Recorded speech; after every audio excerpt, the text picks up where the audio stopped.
Lula voltou de Nova York com um capital político renovado. O presidente brasileiro foi aplaudido 7 vezes durante o discurso de abertura da Assembleia Geral da ONU, assinou com os Estados Unidos um acordo sobre melhores condições para os trabalhadores e reatou a relação com Volodymyr Zelensky. Em termos diplomáticos, muitas conquistas. Em termos práticos, nem tanto. O discurso do Brasil estava alinhado com as propostas da ONU para a convenção deste ano, reacender a solidariedade global. O lema serviu para as Nações Unidas lembrarem aos países membros que existem 18 compromissos que devem ser cumpridos até 2030 para o desenvolvimento de uma sociedade mais justa e próspera. Lula falou o que boa parte do público presente queria ouvir. Propostas para a maior preservação da Amazônia, convocar as potências mundiais a pagar maior parte da conta do combate às mudanças climáticas e, principalmente, a diminuição da pobreza, cobrando mais dos ricos.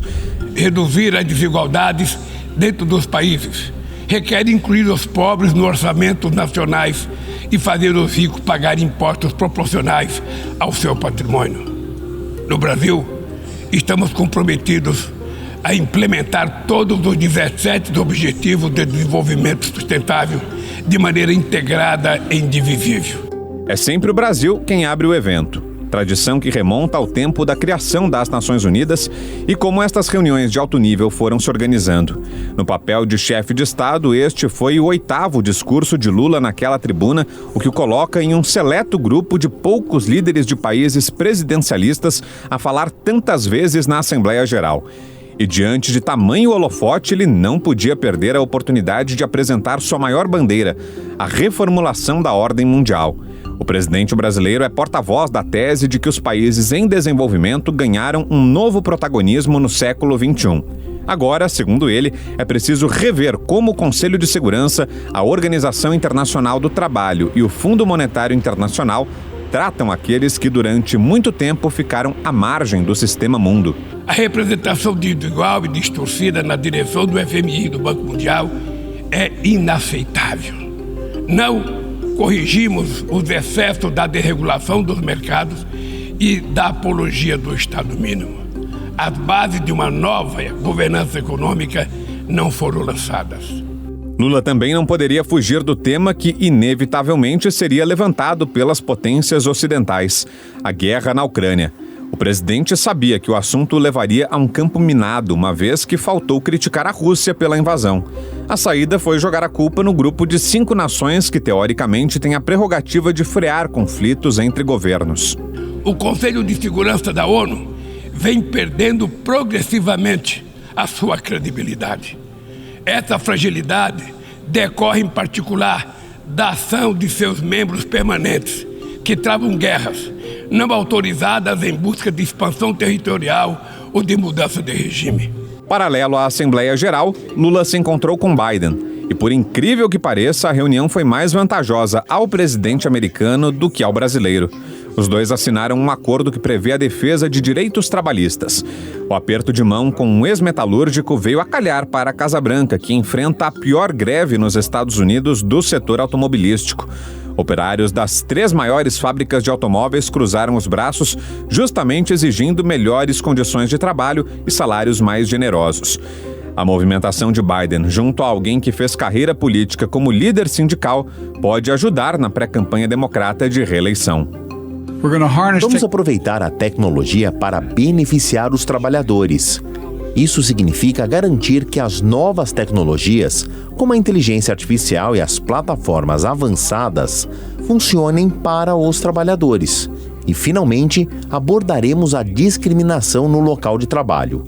Apoiar os nossos trabalhadores é garantir que ninguém seja deixado para trás. Assim, por meio desta nova parceria, iremos, com este movimento laboral, promover uma maior igualdade dos trabalhadores, inclusive através da negociação coletiva. Por fim, o encontro mais esperado, com Volodymyr Zelensky.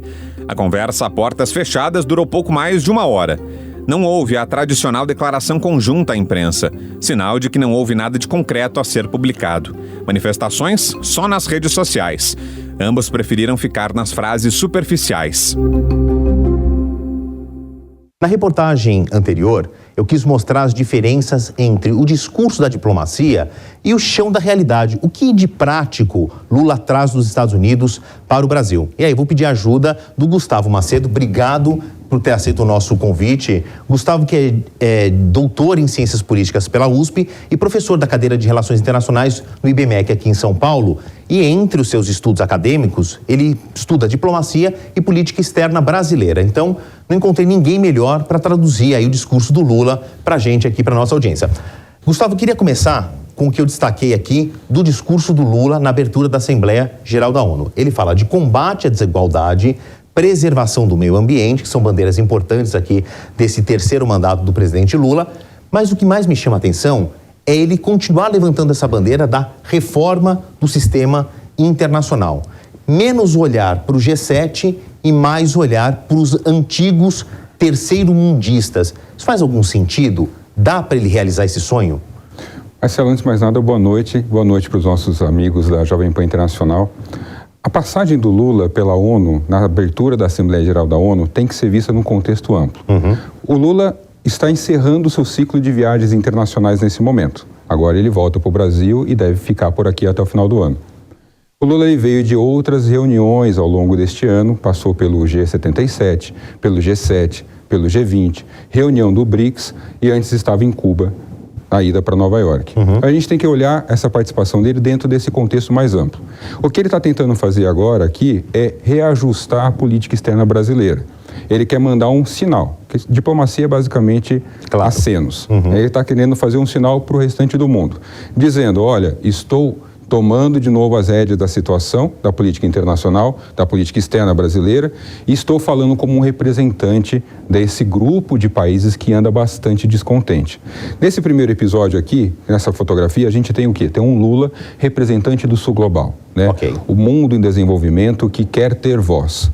Esse segundo episódio é o Lula se aproximando do principal país, a grande potência, que entra um pouco em contradição com aquilo que ele fala, porque aqui na fala do Lula ele dá umas caneladas nos norte-americanos quando ele cita, por exemplo, o Assange, reforma do Conselho de Segurança. Então aqui ele faz um movimento de aproximação.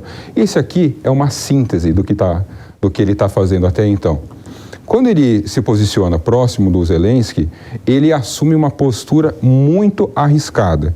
Por quê? No primeiro, quando ele fala como um representante dos BRICS, ele está aliado com a Rússia. Aqui ele aparece apertando as mãos do Biden. Perfeito. E aqui ele tem que tomar um cuidado muito grande, porque ele está pisando em campo minado. Se ele se posiciona muito a favor do Zelensky, os BRICS não fazem muito sentido, que é o resultado da sua fala na Assembleia. Se ele se posiciona muito contra, aquela reunião que ele acabou de ter com o Biden também não faz muito sentido. Então, por isso que foi a portas fechadas, para que a gente não tenha necessariamente acesso ao conteúdo dessa discussão. O mais importante daqui é a fotografia, uma fotografia neutra. Ele quer mandar um recado para os dois lados.